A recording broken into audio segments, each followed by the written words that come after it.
Como já foi falado hoje pela manhã, como já foi mencionado hoje no culto, esse final do mês de outubro é muito importante para a igreja, porque nós celebramos a Reforma Protestante, aniversário da Reforma, e amanhã, 31 de outubro, comemoramos 505 anos da Reforma Protestante. E eu quero, nessa noite, falar um pouco sobre isso, sobre esse movimento. Por que reforma? Reforma não é fazer algo novo, não é criar uma coisa nova. Reforma é dar a forma que foi perdida. E foi realmente isso que aconteceu. A reforma, ela é necessária quando há uma deforma. A reforma é necessária quando há uma deforma. Então, quando nós olhamos para a Bíblia, para ver o que levou até o momento que chegou a Reforma Protestante, que culminou com Martinho Lutero e suas 95 teses, nós olhamos para o período da Bíblia. E quando nós olhamos para o período intertestamentário, nós vemos que ali começa, então, a ascensão do Império Romano. Muito obrigado, David. A ascensão do Império Romano. Logo após isso, Jesus então vem, Jesus nasce, ele exerce aqui o seu ministério na terra, ele morre, ressuscita e sobe aos céus. Após isso, lá em Atos 2, então a igreja, ela começa a tomar forma juntamente ali, nós vemos aqui no capítulo de Atos, Atos 2, então ali a igreja, ela perseverava na doutrina dos apóstolos, a igreja crescia saudavelmente, com saúde. Logo após isso, então começa uma perseguição dos judeus, então nós temos Estevão como o primeiro mártir morto ali, e nós temos logo em seguida a conversão de Paulo.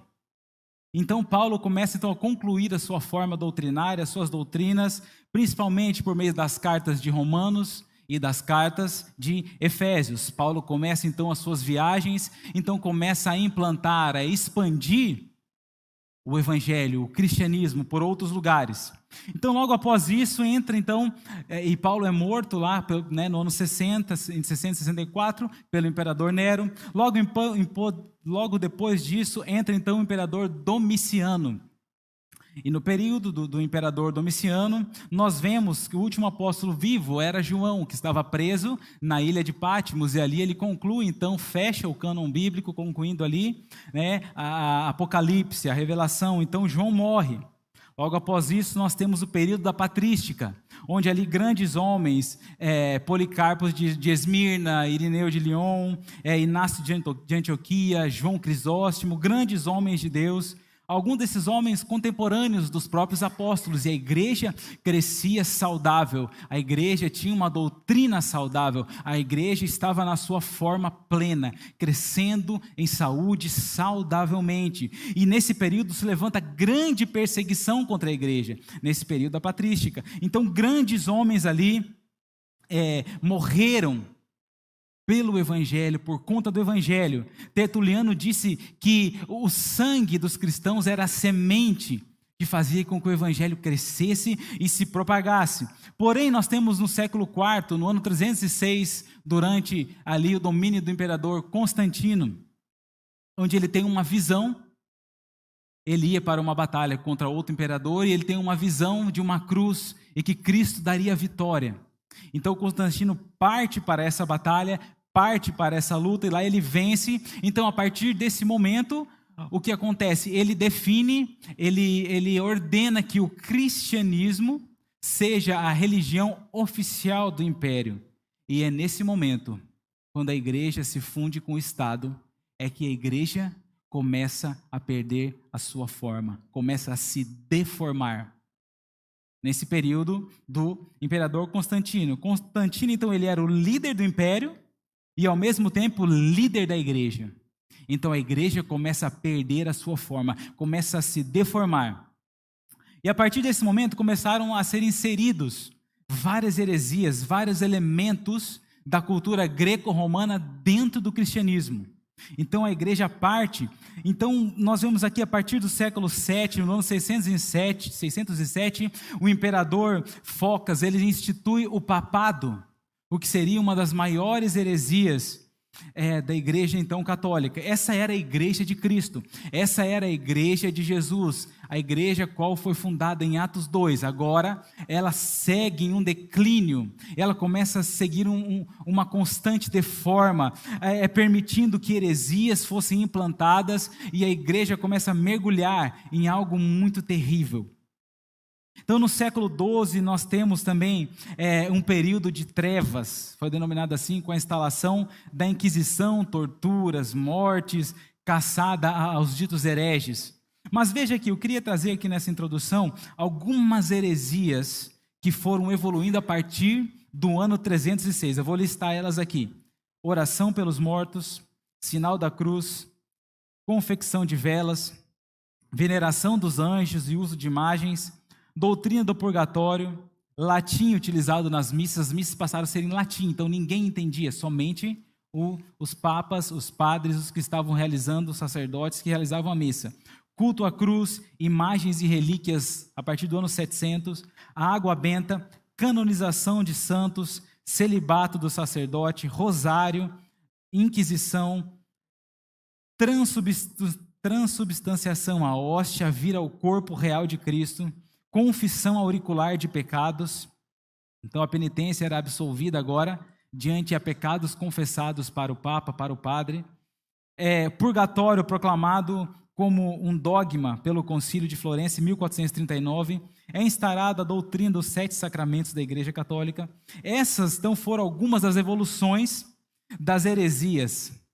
E essa então até o momento era a Igreja de Cristo, toda deformada, perdeu a forma. No século XVI, então, durante o governo do Papa Leão X, ele queria o quê? Ele queria construir uma basílica de São Pedro. E então ele instaura a maior das heresias que a igreja já poderia ter instaurado naquele momento, que é a cobrança de indulgências. O que eram essas indulgências? Você comprava a sua salvação mediante um documento assinado pelo próprio Papa. Então ele assinava o documento e você pagava por aquele documento, então você era salvo. Você também poderia salvar seus entes familiares que estavam mortos, que estavam no purgatório, então apenas com essa oferta, então com essa compra dessa indulgência. Chegaram a dizer o seguinte, que ao tilintar das moedas na caixinha, uma alma saía do purgatório. Então essa era a igreja de Cristo. E nesse período, nos anos 1500, a igreja dominava não só a teologia, mas dominava as artes, a cultura, a ciência, a política, a economia, tudo. Então foi nesse período, na Alemanha, na cidade de Wittenberg, que Deus levanta um homem, um monge agostiniano chamado Martinho Lutero. Martinho Lutero, ele tinha muito problema com a justiça divina, ele não entendia como funcionava a justiça divina. Ele achava que Deus colocava o pecado no homem só para punir o homem, só para castigar o homem. Então ele vivia nessa constante embate, ele fazia suas penitências, se autoflagelava, para quê? Em busca de justificação, de entender. Então ele tinha esse problema, até que um dia Lutero é enviado a Roma para estudar. E quando ele chega em Roma, ele se depara com o texto em Romanos, capítulo 1, versos 16 e 17. Abra comigo.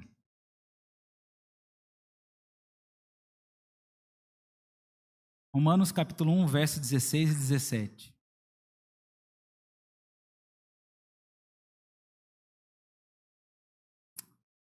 Pois não me envergonho do evangelho, porque é o poder de Deus para a salvação de todo aquele que crê, primeiro do judeu e também do grego, visto que a justiça de Deus se revela no evangelho de fé em fé, como está escrito: o justo viverá pela fé.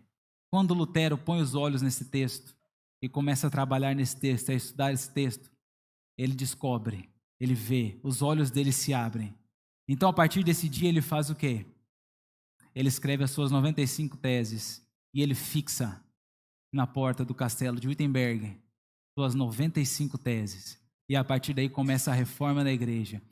Deus levanta outros homens como Zwingli, como Calvino, como John Knox, grandes homens que foram levantados para dar esse processo. Mas vamos lançar os nossos olhos aqui nessa noite sobre esse texto e ver o que moveu o coração de Lutero para que através de sua vida Deus desse início à reforma. Veja bem, Paulo começa aqui falando o seguinte, verso 16, pois não me envergonho do evangelho. Se você lançar rapidamente os seus olhos sobre os versos anteriores, no versículo 14 e 15, diz o seguinte, pois sou devedor tanto a gregos como a bárbaros, tanto a sábios como a ignorantes. Por isso, quanto está em mim, estou pronto a anunciar o evangelho também a vós outros em Roma. Paulo conecta essa conjunção coordenativa aqui, o pois, ao texto, dizendo que ele estava pronto para pregar o evangelho para todo o tipo de pessoas. Agora, por que Paulo usa aqui uma palavra, um termo negativo, ao invés de um termo positivo para se referir ao evangelho? Ele fala, não me envergonhe do evangelho. Ele poderia ter dito, eu me glorio do evangelho. Mas ele usa o termo, eu não me envergonho do evangelho. Ele faz isso para mostrar aos cristãos, para ajudar aos cristãos, para mostrar que eles não deveriam sentir vergonha do evangelho. Mas por que vergonha do evangelho? Quando nós olhamos 1 Coríntios 1:23, Paulo fala o seguinte, mas nós pregamos a Cristo crucificado, escândalo para os judeus, loucura para os gentios. Por quê? Porque os fariseus odiavam a Jesus, os judeus em geral odiavam Jesus e os apóstolos, os gregos também ridicularizavam, os gentios ridicularizavam os cristãos do evangelho. Afinal, Jesus era apenas um carpinteiro que nasceu pobre em uma manjedoura e morreu pendurado em uma cruz, e era motivo de vergonha, de humilhação, ser morto em uma cruz. Era motivo de vergonha, de escárnio. Agora Paulo fala isso, e eles não entendiam o quê? Que o que era motivo de vergonha para o mundo era o ponto central do evangelho, a morte de Cristo na cruz. É vergonha para o mundo, mas para nós é poder, para nós é motivo de alegria, para nós é motivo de orgulho, para nós é motivo de termos paz, de estarmos felizes com a cruz. O mundo tem vergonha do que é fraco, e aos olhos do mundo, Jesus foi fraco. Eles diziam, desce daí, salva-te a ti mesmo, tu não és o rei. Um dos ladrões que estavam na cruz disse, desce, salva-nos e salva-te a ti mesmo. Era motivo de vergonha. O mundo sente vergonha daquilo que é ridicularizado. O mundo não gosta de passar vergonha. O mundo não gosta de coisas fracas. E ao ponto de vista, Jesus foi fraco porque morreu numa cruz. Só que para nós não, a cruz é motivo de força, a cruz é motivo de poder, é o poder de Deus, é o poder do evangelho, é pela cruz de Cristo onde fomos salvos. Então Paulo está dizendo, eu não me envergonho desse evangelho, eu não tenho vergonha desse evangelho, em nenhum momento, porque esse evangelho é o poder de Deus, a cruz é o poder de Deus, para o quê? Para a salvação de todo aquele que crê. Agora nós olhamos aqui, poder de Deus para a salvação de todo aquele que crê. Então todo que crê é salvo? Todo que crê, que diz que crê em Jesus é salvo? Nós precisamos entender o seguinte, Paulo, como bom judeu, ele pensava, ele raciocinava quando ia escrever em hebraico. Porém, ele escrevia em grego, para nós entendermos hoje em português. Então, nós precisamos ter atenção ao texto.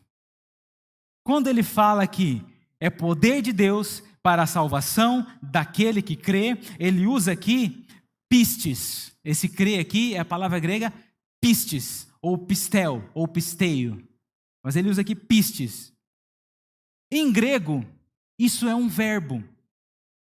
Porém, em português, nós não temos um verbo para essa palavra.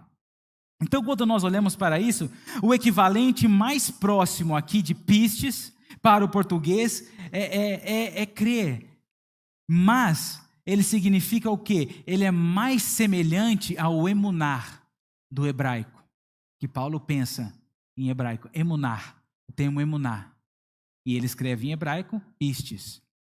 E o que nós devemos entender é o seguinte: essa palavra tem a ver com fidelidade. O crer aqui é fidelidade, é relacionamento, é intimidade. Esse é o significado da palavra. Então seria o seguinte: o evangelho é poder de Deus para a salvação daquele que tem fidelidade, intimidade, relacionamento com Deus. Não somente para quem crê, não somente para aquele que professa que é crente, que crê em Deus, mas é para aquele que tem vida íntima, relacionamento com Deus, vida diária com Deus, intimidade, que tem fidelidade para com Deus. O termo emuná do hebraico, fidelidade para com Deus. O evangelho é poder para a salvação desses que vivem uma vida diária com Deus, de intimidade, de contato direto. Por que você acha que você é salvo? Porque um dia o pastor fez um apelo e disse assim: quem quer aceitar a Jesus como seu Salvador? Você veio para frente? Por que você acha que é salvo? Porque está sentado aqui há muitos anos? Ou porque está sentado aqui há poucos dias? Por que você acha que é salvo? Só porque alguém disse para você que você está salvo?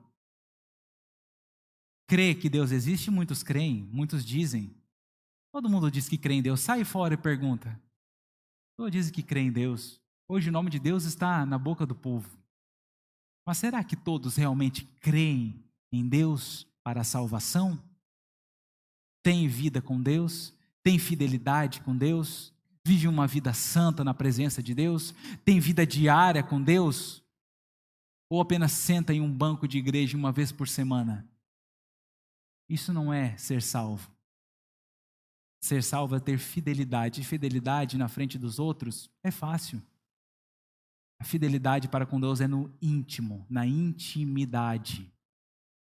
Ninguém aqui é louco de ficar pecando aqui, na frente de todo mundo. O homem não gosta de expor seu pecado. Ele faz isso em oculto. O cristão, em oculto, ele revela quem ele realmente é e se ele é salvo de verdade, quando ninguém está vendo, quando ninguém está te olhando, quando você está só.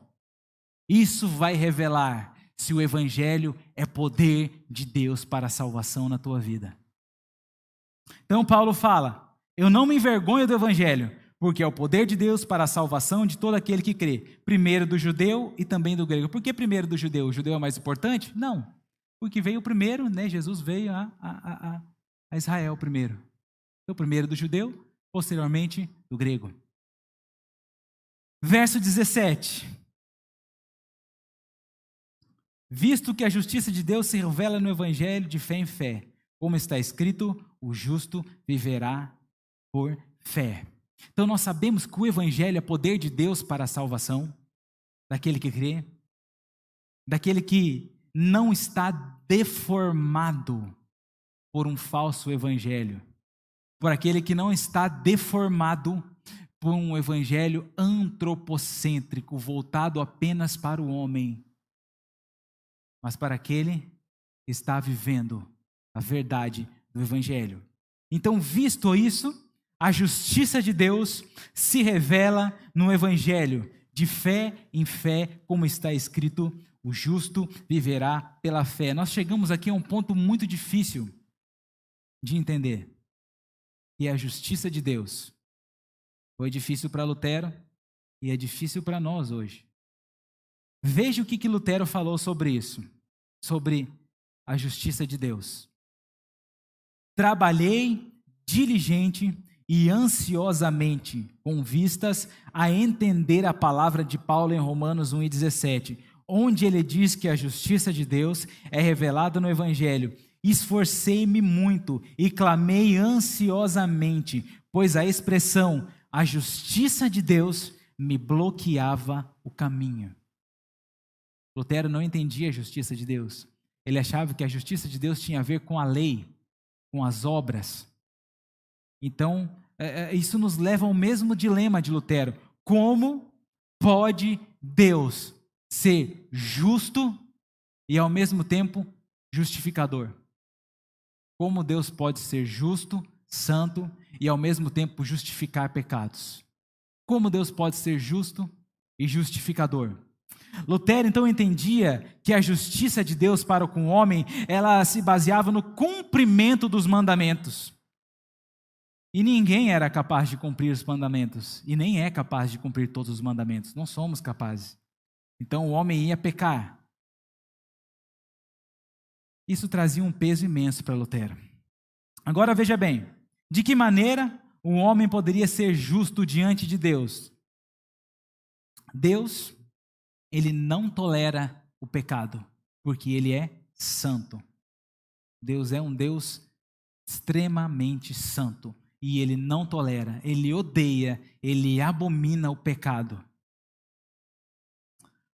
Agora, nós podemos entender a justiça de Deus através do Evangelho. O Evangelho é o quê? Ele é a boa notícia de que Deus salva pecadores. É isso?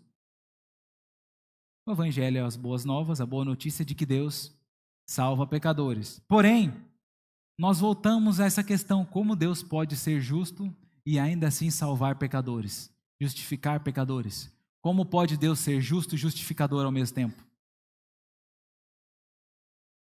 Digamos que aqui em Sinop exista um juiz. E esse juiz, ele é conhecido por ser um juiz bom, um juiz justo, correto. Certo dia você está em sua casa e chega a notícia de que um homem mau invadiu a escola e matou várias crianças dentro dessa escola. E o seu filho estuda nessa escola. Então você sai desesperadamente correndo, entra no carro e chega até a escola, e chega lá e vê que o seu filho foi morto por este homem mau. Então este homem mau é preso e é levado a julgamento. E você tem confiança que aqui em Sinop tem um juiz bom, um juiz justo.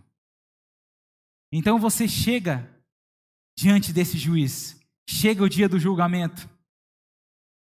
Então, na hora de proferir a sentença, um irmão desse homem assassino se prontifica a cumprir a pena no lugar dele. E o juiz aceita. Então, inocenta esse homem mau. Como ficaria o teu senso de justiça? Você diria: esse juiz é mau. Esse juiz é corrupto. Esse juiz fez o que é mal. Porque você não quer que o irmão dele leve o pecado, você quer que o pecador, que o assassino, que o criminoso seja julgado, e que ele seja preso, e que ele seja morto, e que ele pegue uma prisão perpétua e pague pelos seus pecados. Mas aquele juiz bom inocentou aquele homem. Essa é a nossa história. Nós pecamos. Você é esse homem mau. Eu sou esse homem mau. Nós somos esse homem mau. Nós pecamos. E nós merecíamos a condenação eterna. Fomos levados diante de um juiz que é justo, que é bom, que é santo. Porém, ele enviou o seu filho, nosso irmão mais velho, e ele morre na cruz. E a sentença condenatória que estava preparada para mim e para você, Jesus leva na cruz. E assim Deus pode ser ao mesmo tempo justo e justificador, porque cada vez que você peca, cada vez que você erra, quando Deus olha para você e Ele vai derramar a sua ira sobre você, sobre o seu pecado, Ele olha para Cristo na cruz. E a ira foi derramada sobre Cristo e não mais sobre você. É assim que Deus pode ser justo e justificador ao mesmo tempo. Toda a ira de Deus, toda a taça da ira de Deus que seria derramada sobre a humanidade, sobre os homens, é derramada sobre Cristo pendurado na cruz do Calvário. Eu e você estávamos condenados à prisão perpétua e eterna, mas Cristo levou em meu e em seu lugar. Fomos justificados pela morte de um inocente. Eu e você, pecadores, maus. A Bíblia fala, todos pecaram e carecem da glória de Deus. Mas Jesus, graças a Deus por Jesus, irmão, nós estaríamos perdidos, condenados, mas essa é a nossa viva esperança, essa é a esperança da igreja. A esperança da igreja não está em coisas, não está em homens, aproveitando o momento, não está em políticos, não está em nada mais a não ser em Cristo Jesus. Essa é a nossa esperança, essa é a nossa alegria. É Cristo, é somente Cristo, é somente olhando para a cruz de Cristo. Ele nos dá esperança em meio a um mundo mau, em meio a um mundo terrível, de pecado, de corrupção, de injustiça, de imoralidade, de tantas coisas ruins. E nós temos que olhar e sermos gratos a Ele, porque nós estaríamos fazendo as mesmas coisas. Todos nós temos um potencial para sermos Hitler. Todos nós nascemos com esse potencial. Mas a cruz de Cristo, o sangue regenerador, o amor de Cristo, a misericórdia de Deus sobre a nossa vida nos purificou, nos redimiu e nos deu vida. E por isso nós estamos hoje aqui felizes, contentes, independente de qualquer situação. Nós somos felizes, justificados. Amém? Então Lutero lança os olhos sobre isso e enxerga essa verdade. Agora eu faço uma pergunta para você: isso não deveria te constranger?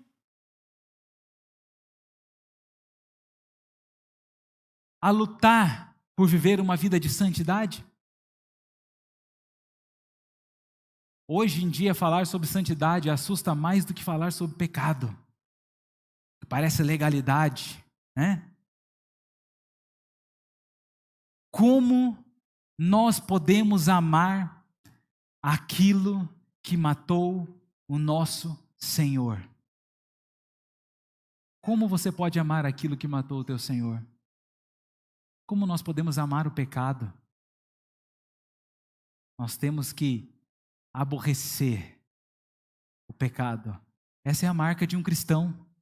O amor por aquilo que Deus ama e o ódio por aquilo que Deus odeia.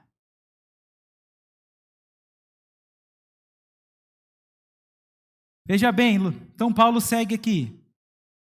Visto que a justiça de Deus se revela no Evangelho, na cruz de Cristo, de fé em fé, como está escrito, o justo viverá pela fé. Isso aqui ardeu no coração de Lutero. O justo viverá pela fé. Não são as obras que nos justificam, é a fé. Efésios 2 vai dizer o quê? Pela graça sois salvos mediante a fé, e isso não vem de vós para que ninguém se glorie. Não vem das obras, é dom de Deus. Não é dom de obras, é dom de Deus. Então o justo vive por algo que... O justo não vive por algo que ele possa fazer, mas ele vive por algo que Cristo fez. Nós não vivemos pelo que nós podemos fazer, pelas nossas forças, pela força do nosso braço, pela nossa aptidão, pelo nosso poder aquisitivo, pelo nosso poder persuasivo, pelo nosso poder de conquista, pela nossa boa oratória, pela nossa boa dicção, pelos nossos bons contatos, pelas nossas conexões. Não, nós vivemos o quê? Por aquilo que Cristo fez, pela obra de Cristo na cruz. Não por nossas obras, não por nossa força, não por nossos méritos, mas pelo mérito de outro, pelo mérito de Cristo. E Lutero entendeu isso, e agora, olha o que ele fala quando ele entendeu isso. Quando Lutero entendeu isso, ele escreve o seguinte: quando eu vi a diferença, que a lei é uma coisa, as obras é uma coisa, e o evangelho outra, eu consegui vencer a barreira. Como antes eu odiava a expressão a justiça de Deus, agora comecei a considerá-la como a minha palavra mais amada e mais consoladora. E assim, esta expressão de Paulo tornou-se para mim na mais plena verdade, uma porta do paraíso. Essa foi a concepção de Lutero, e essa tem que ser a nossa concepção. Nós devemos amar a doutrina da justificação, porque nós não merecíamos em momento nenhum. Não há mérito em nós, Deus não viu nada de bom em nós, mas Ele viu Cristo em nós, e nos justifica, e nós passamos pelo processo de santificação, e passaremos um dia pelo processo de glorificação. Esse é o caminho da igreja, é o caminho que nós andamos, é o caminho da fé, é o caminho da justificação pela fé. Veja bem, olha o que Paulo fala em Romanos 8, abre Romanos 8, 28 ao 39, olha o que Paulo fala sobre a justificação pela fé, sobre as obras, sobre Deus. Olha aqui, Romanos 8, do 28 ao 39, sabemos que todas as coisas cooperam para o bem daqueles que amam a Deus, daqueles que são chamados segundo o seu propósito, porquanto aos que de antemão conheceu, também o que? Os predestinou para serem conformes à imagem do seu Filho, conformes à imagem do Filho. O filho não tem uma imagem deformada, o homem se deformou lá na queda, o homem foi feito à imagem e à semelhança de Deus, mas quando entra a queda, o homem se deforma, e o homem parte então a viver uma vida pecaminosa, e uma vida totalmente com a imagem distorcida da forma de Deus. Mas olha aqui, Deus nos chamou o quê? Predestinou para serem conformes à imagem do seu Filho, a fim de que ele seja o primogênito entre muitos irmãos. E aos que predestinou, a esse também chamou. E aos que chamou, a esse também justificou. E aos que justificou, a esses também glorificou. Que diremos, pois, à vista dessas coisas? Se Deus é por nós, quem será contra nós? Aquele que não poupou o seu próprio Filho, antes por todos nós o entregou, porventura não nos dará graciosamente com ele todas as coisas? Quem intentará acusação contra os eleitos de Deus? É Deus quem os justifica. Quem os condenará? É Cristo Jesus que morreu, ou antes quem ressuscitou, o qual está à direita de Deus e também intercede por nós. Quem nos separará do amor de Cristo? Será tribulação, angústia, perseguição, fome, nudez, perigo ou espada? Como está escrito, por amor de ti somos entregues à morte, o dia todo fomos considerados como ovelhas para o matadouro. Em todas essas coisas somos mais que vencedores por meio daquele que nos amou, porque estou bem certo de que nem a morte, nem a vida, nem os anjos, nem os principados, nem as coisas do presente, nem do porvir, nem os poderes, nem a altura, nem a profundidade, nem qualquer outra criatura poderá separar-nos do amor de Deus que está em Cristo Jesus, o nosso Senhor. Nada pode nos separar desse amor. Cristo nos justificou, Ele nos comprou, não por nosso mérito, Ele nos chamou para isso. E nada nos separará, nem perseguição, nem fome, nem tribulação, nem angústia, nada nos separará do amor de Deus, que está em Cristo Jesus. Então, a partir daí, a reforma avança. A reforma vem, e é então feito um conceito chamado os 5 solas da reforma protestante. A igreja sabe? Sola gratia, sola fide, solus Christus, soli Deo gloria, e por último e não mais importante, sola scriptura. Somente o que está escrito, somente a Cristo, somente a fé, somente a Deus glória. Irmãos, no momento que nós vivemos hoje, que o nosso país vive, que o mundo vive, a igreja precisa de mais homens como Lutero, de mais homens como Calvino, de mais homens como John Huss, como Wycliffe, que se levantem, que se posicionem, que subam ao centro do púlpito com a Bíblia na mão, abram e preguem a palavra, porque é a palavra que mudou a história da igreja. Quando Lutero lançou os olhos sobre a palavra e sobre Cristo, a história da igreja mudou. E não só a história da igreja, a sociedade em si mudou.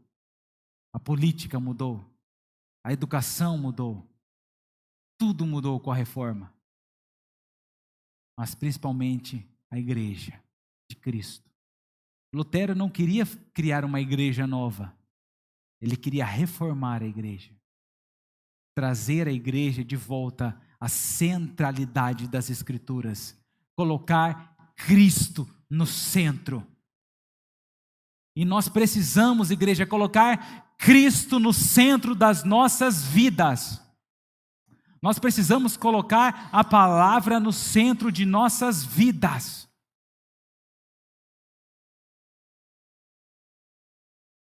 Se nós vivêssemos realmente, somente por Cristo e somente pela palavra, nossa nação seria outra. Nossa cidade seria outra. Nossa igreja, o nosso bairro, a nossa família seria outra. Nós precisamos nos reformar. Igreja reformada e sempre reformando. Esse é o lema da reforma.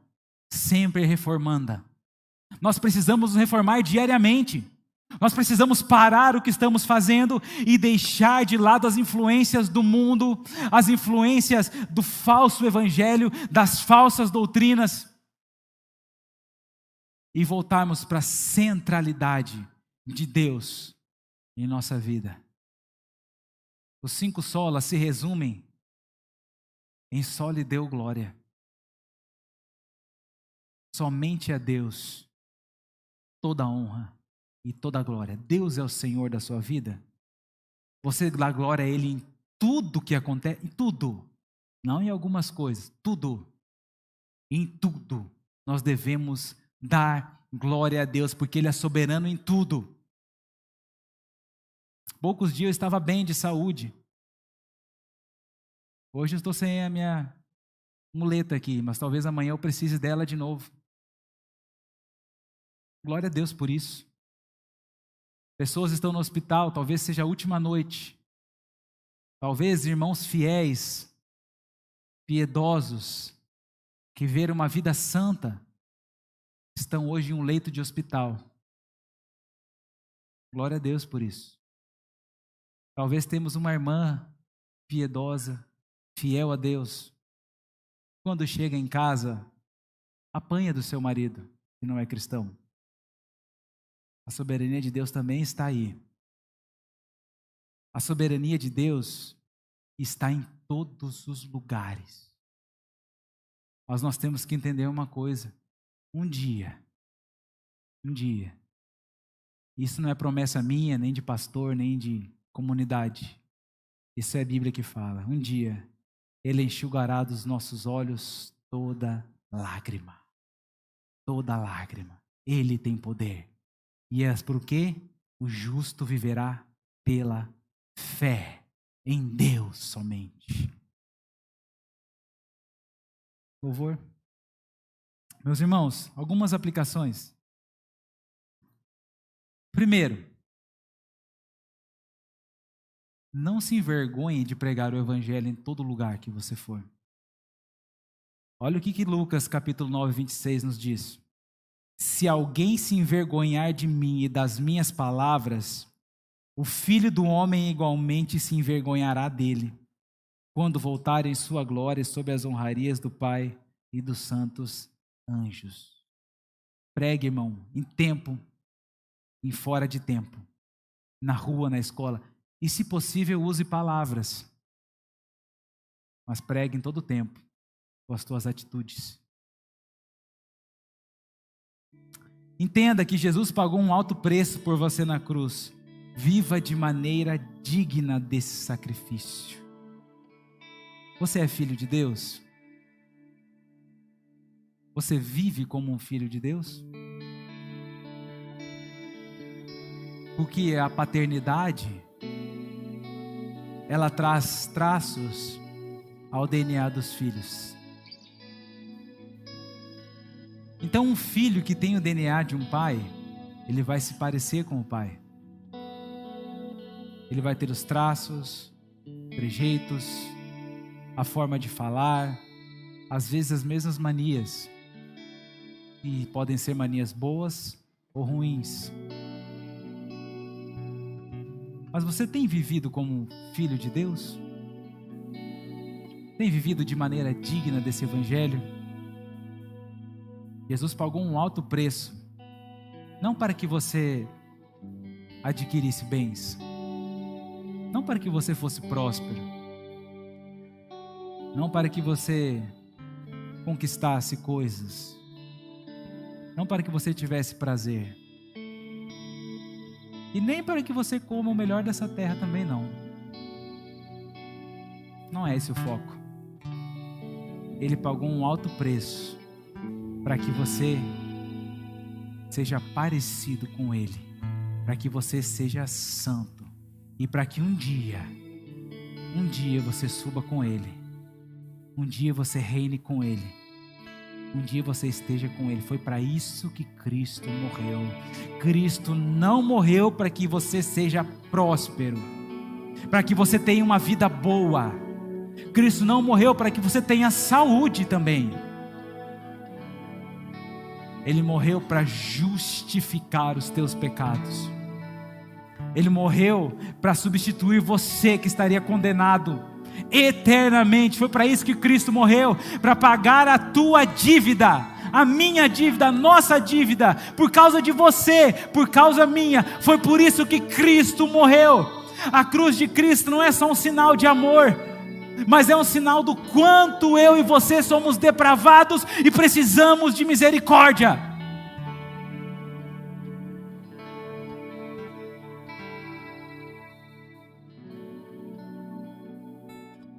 Foi para isso que Cristo morreu, para que hoje eu e você estivéssemos aqui sentados nos bancos dessa igreja, apesar das lutas, apesar das dificuldades, apesar dos problemas, apesar das circunstâncias. Foi para isso que Ele morreu, para que eu e você sentássemos hoje aqui e falássemos: Senhor, está doendo, está difícil, parece que eu não vou suportar mais, mas o justo viverá pela fé. Só lhe deu glória. Foi para isso que Ele pagou o preço, foi para isso que Ele foi pregado na cruz, transpassado, para apaziguar a minha e a tua vida com Deus, para que a ira de Deus não viesse sobre nós. Mas Ele disse: eu vim para que tenhais vida, e vida com abundância. Ele disse: eu vos dou a minha paz vos dou. Eu não vou lá dou como a mundo a dá, mas eu dou uma paz que excede todo o entendimento. Que paz teria um homem atribulado como Jó, que perdeu tudo, mas no final ele disse: eu sei que o meu Redentor vive e por fim se levantará. Você pode dizer isso nessa noite? Eu sei que o meu Redentor vive e que por fim Ele se levantará. Ele está no trono, Ele é rei, Ele governa. Eu sei que Ele vive. Por último, a reforma deve ser constante em nossa vida. Devemos sempre nos reformar. Constantemente o mundo nos força a tomar a sua forma, o seu formato, e isso deforma a imagem de Deus em nós. Vamos procurar igreja sempre nos reformar, como corpo de Cristo, como igreja de Cristo, através da Bíblia, através da palavra. Não vos amoldeis, mas transformai a vossa mente. Transformai-vos.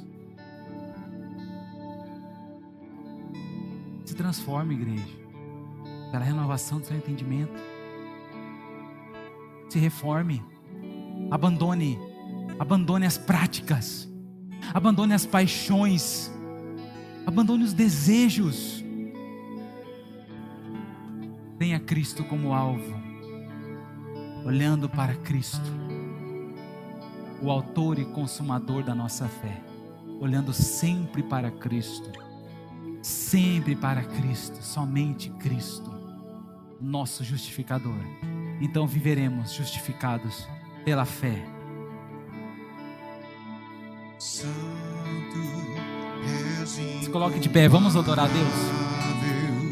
És inigualável, abre os meus olhos, Senhor, mostra quem Tu és e enche o meu coração do amor que faz mudar o mundo. Santo, és incomparável, és inigualável, abre os meus olhos, Senhor, mostra quem Tu és e enche o meu coração do amor que faz mudar o mundo. Senhor Deus e Pai, constantemente somos forçados, Senhor, a imitarmos o mundo, a aderirmos às novidades. Constantemente somos pressionados a Te negar. Constantemente somos pressionados a duvidar. E essas pressões que o mundo lança, por vezes, Senhor, são recebidas com alegria pelo nosso coração. Por vezes, Senhor, nós nos identificamos mais com o mundo do que contigo. Por vezes, Pai, queremos ser justificados por aquilo que fizemos. Por vezes queremos, Senhor, que as obras de nossas mãos sejam vistas e sejam aplaudidas. Por vezes, Senhor, nos deformamos diariamente. Mas sabemos, Pai, que a nossa força está em Ti. Sabemos, Senhor, que por nós mesmos nada podemos fazer. Por nós mesmos nada podemos realizar, mas somente pela Tua obra, pela ação do Teu Espírito em nossas vidas, Pai. Agora, Senhor, eu Te peço, apazigua os nossos corações para contigo, Senhor, que brote um desejo no coração da Tua igreja, de Te buscar, de se reformar, de mais e mais estar ligado a Ti, Senhor, e mais ter fé em Ti, que nós somos justificados somente por Ti, pela fé no Teu Filho, Pai, e que o Evangelho é o poder de Deus, a cruz é o poder de Deus para nos salvar. Eu Te peço, Pai, dá a Tua graça agora àquele que está enfermo, dá o consolo àquele que está abatido, traz refrigério àquele que está desesperançoso, traz ânimo àquele que está abatido, levanta o que está caído, Senhor, traz paz aquele que está vivendo um momento de guerra. Senhor, traz agora, Senhor, força àquele que está se sentindo fraco. Traz agora, Senhor, um renovo àquele que está sentindo afadigado, pressionado, cansado, porque sabemos, Senhor, que és Tu quem levanta, és Tu, Senhor, que dá ânimo, é o Senhor que traz a paz, é o Senhor que traz a alegria, é o Senhor que traz o renovo, é o Senhor que traz, Senhor, a força para vencermos as lutas do dia a dia pela Tua palavra, e que nós possamos crer, possamos ter essa fé viva e eficaz, que o justo viverá pela fé.